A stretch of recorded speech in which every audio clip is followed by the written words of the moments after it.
Hi class. Okay, let's talk about the goals of a company. Let's remember first, we had a discussion about the Disney Corp and Stu Leonard Dairies. And remember that the Disney Corporation focused their strategy on the partnership with their customers and the partnership with their employees. And that was reflected in the fact that Disney defined their mission statement as making people happy, and with respect to their employees, they didn't call them employees, they called them actors. Both of those actions helped the company become a leader in their field. Then we have Stu Leonard, a small 800-item dairy in Norwalk, Connecticut, if you may recall. He does about $110 million a year, when the average dairy of his size might do $500,000 a year. How does he do that? So he had one simple line that he told us, and that is, nobody walks into the store asking what I can do, to make Stu Leonard happy. Everybody walks into the store wanting to know what Stu Leonard can do to make them happy. That's the concept. Corporations, of course, want to be successful economically. Unfortunately, all the other issues end up with a secondary priority. And that's because their view of the other issues is that they do not belong to partners. But an ethical company not only wants to create a profitable strategy, but they want the strategy to be able to nurture the stakeholders, to nurture the partners, to nurture the company and to sustain it so that it's successful on the long term.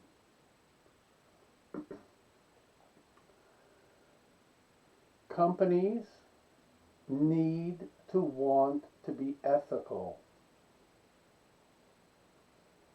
It doesn't just happen, because short-term gain often trumps long-term pain. Unfortunately, the gladiator management style creeps in because it seems to be the most rapid path to the fastest results. That has to change. And let's be real. You can't have businesses that work and that succeed if they're in societies that fail. So you cannot have a successful business that operates in a society where everybody is drenched in poverty, can't afford their medical bills, have no access to medical care. You cannot have a successful business in that type of environment.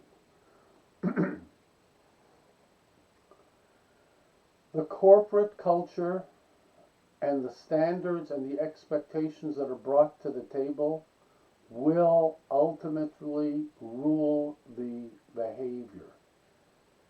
You must understand that saying you're ethical must be backed up by actions that are ethical and policies that are ethical. Otherwise, they're simply empty words. They're just paying homage to the idea without ever really embracing the idea. And then, fortunately, people see through the sham, and it doesn't ultimately work as a strategy.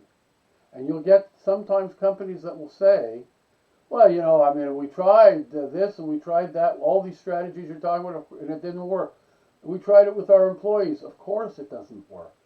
If you take your employees away for a weekend, a seminar that is there to design to motivate them and to build team spirit and all of the positive things that you need in a cultural environment in order to make the company function at its highest level. And then you have all these trust building seminars and all this wonderful stuff. And then on Monday, when everybody's back at work, the same old managers managing like the same old drill sergeants, that's not going to work. People are not going to trust that. People are not foolish. So you have to understand, being ethical requires that you are real. And in order to be ethical, you have to understand that it's not etheric. That's not going to work. Well, what does this person think ethical is, and what does that person think ethical is? Relative ethics are no ethics. So you need to have strong values, a purpose, and they have to be stated. One person alone in a company cannot be ethical and turn the company on that path. A leader can do that, but just one employee cannot do it.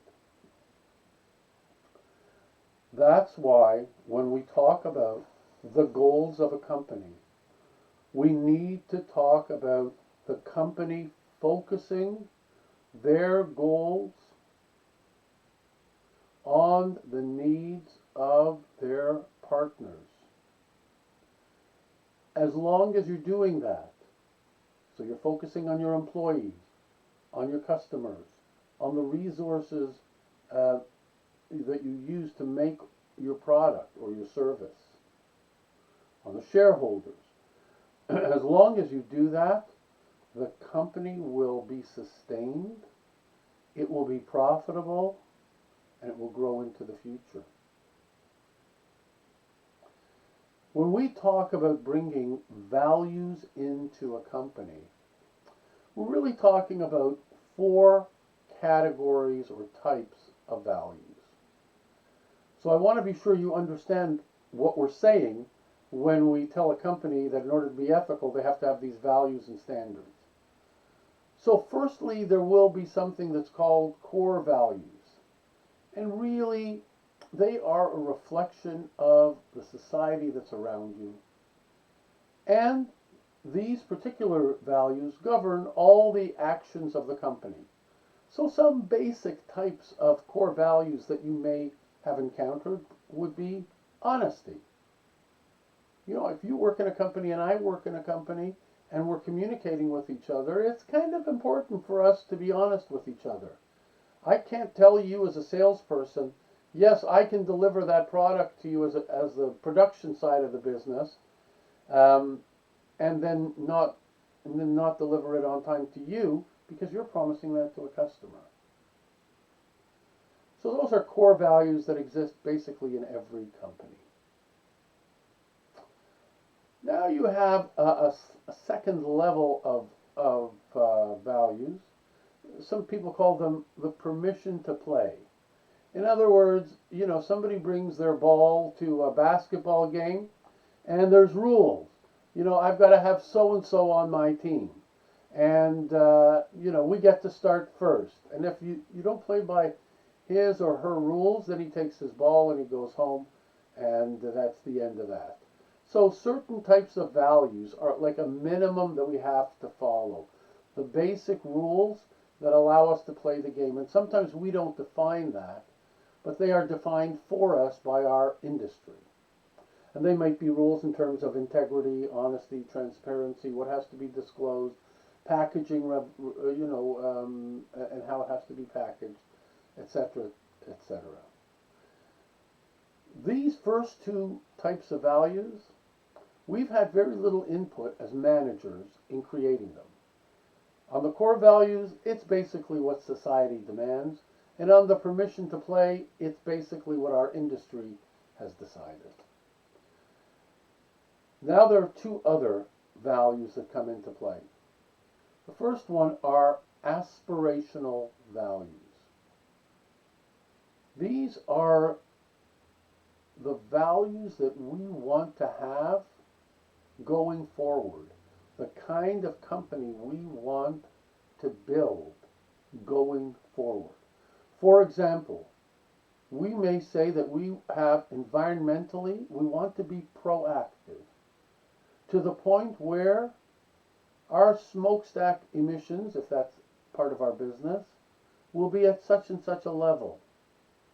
Or we will use 40% green product in our office administration. We might look at things like Starbucks does in reducing waste, so that certain products get reused, or that we buy technology that allows us to minimize the amount of wastage. Those values have to be stated.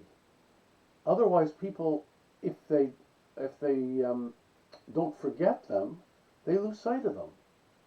So they have to be part of the value statement that the company is going to make. And finally, we have accidental values. And that again requires a sensitivity from the leadership of the company about how you deal with experiences that you encounter on a day-to-day basis that you realize this might be good for the company. Such things like caring. You know, maybe we've got a homeless problem near our factory, and we understand that it would be a tremendous positive for the employees, for us to be seen as taking care of that homeless problem. Maybe we should do that. We weren't planning on that, but gee, we put the factory here. Let's do that. Maybe we can give out meals once a week or every day. Integrity. Setting a standard of integrity. How we want to quote our customers. How we want to communicate with our customers that makes sure that there's no opportunity for anything difficult to arise between us and the customer.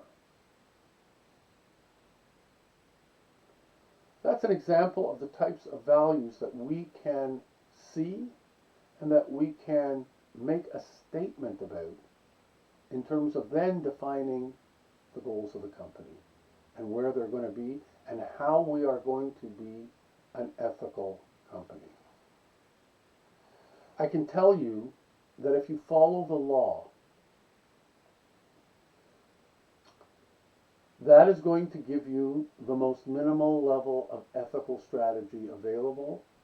And what the law says you should do today may be completely the opposite tomorrow, or may be utterly insufficient for what's necessary tomorrow. And I'll give you a quick example of that. Bribery, for many years in Europe, was an accepted practice, to the point where many of the European countries allowed a declaration on the income statement for the expense of bribery. So you could expense it, and they'd give you the tax back. Today, you'll be put in jail for bribery. That's the difference. Now, what happens if you're one of the people who engaged in bribery and suddenly the laws change? Then your moral and ethical character as a leader becomes questioned. And then your potential to stay in that job or even get rehired at the level that you're at may be significantly diminished. So I think these are all important points to consider when we talk about the goals of a company.